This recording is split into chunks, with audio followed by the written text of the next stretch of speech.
Um, Veronica Kitty Duterte, welcome back to the Netherlands. How are you today? It's nice to see you. I'm okay. It's nice to see you too, Kit. Kit, you just finished your visit to your father. How is our former president generally? In general, rather, sorry. Well, actually, no. I think you know why I'm wearing shades. Because like I always say, the first visit is always the hardest. I usually wait at the corridor mismo. So, I waited for him there. Nung narinig ko kaagad yung ng pinto, tumakbo ako.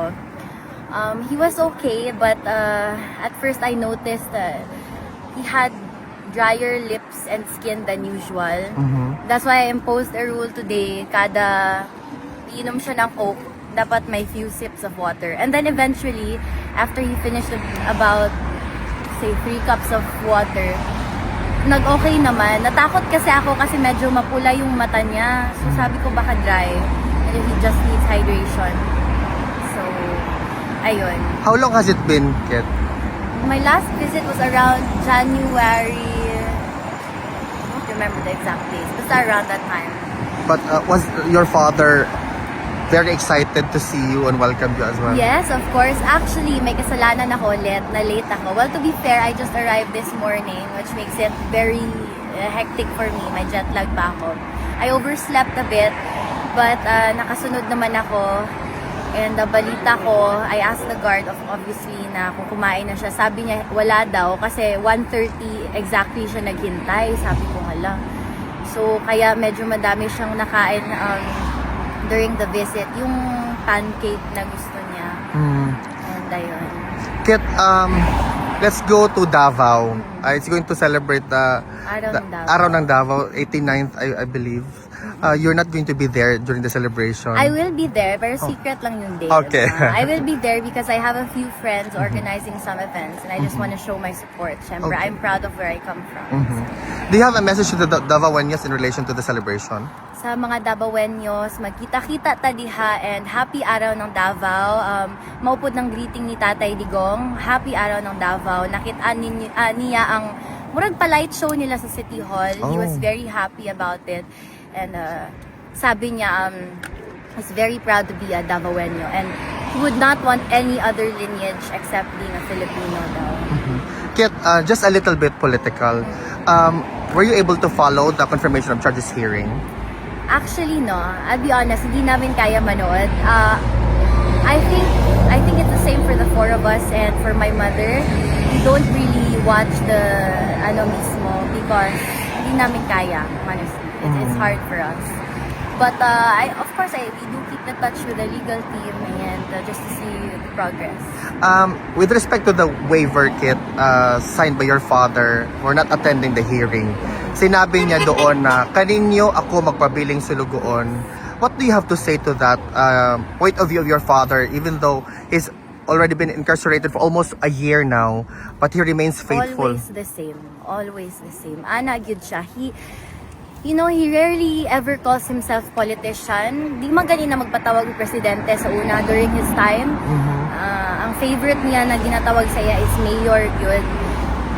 So he's the same, always the same. He calls himself public servant instead of politician or whatever he is. No problem. Kit, just to conclude this interview, just a quick interview. Do you have a message to those individuals who still continue attacking your family up until now? May it be through different means or platform? I do not because first of all, I don't give attention, time, and effort to the ones who aren't worth it. I've always been like this ever since I grew up in the public eye. I've been exposed ever since, even as a teenager, if you notice. I only speak up when it comes to defending my mother, my father, my family. But at this point, it's there. VP Sara just announced that she's running for president this 2028. And in fact, ayun, napag-usapan namin ni PRRD. May sinabi siya, sabi niya, although he is beaming with pride hearing that, he also feels for her talaga. Because he said na parang, no amount of adulation and honor could ever compensate for the misery and agony daw of being president. Sabi niya, look at me now. Sabi niya, ito yung trono ko, like pertaining to the chair beside him na yung ano. But just a quick follow-up on that. What's your reaction to your sister, Vice President Sara Duterte, when she announced to run for presidency? All of us are very proud. We talked about that. But also, there's this fear inkling for her, of course. She has children who are bata pa. And, that makes all of us a target. But, alam namin kaya niya. Siya pa ba? Diba? Alam niyo yung ugali ni VP Sara. Mas matapang pa yun sa tatay namin. Tsaka, fighter talaga. Our papa raised us to be that way, all of us. Any message to the Filipino people who still, up until now, we're almost reaching 1 year, message to them with respect to their unwavering love and support to your father? So, para sa tanan, no, to every Filipino, maraming salamat sa inyo. I don't think I can show how much I appreciate the support because obviously I cannot be everywhere simultaneously. But when I run into Filipinos, when I see them, magpasalamat yun ko. Kaya in fact, during our first time here sa Hague, last year around March, ang nagpakaon sa amo, ang nagtabang sa among transportation, puro gyud OFW. I don't think the first time na ako diri, I don't think I've ever bought food for myself. So, di ba, dito man minamayat. Pero ang sa tinood lang ha, I told my father this, the love of the Filipino people for you extends to every descendant.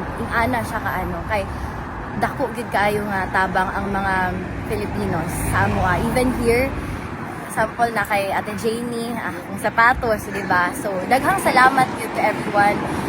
Unta magpadayon ta hantod kay Inday Sara kung unsa man ang plano sa Ginoo sa iya pohon.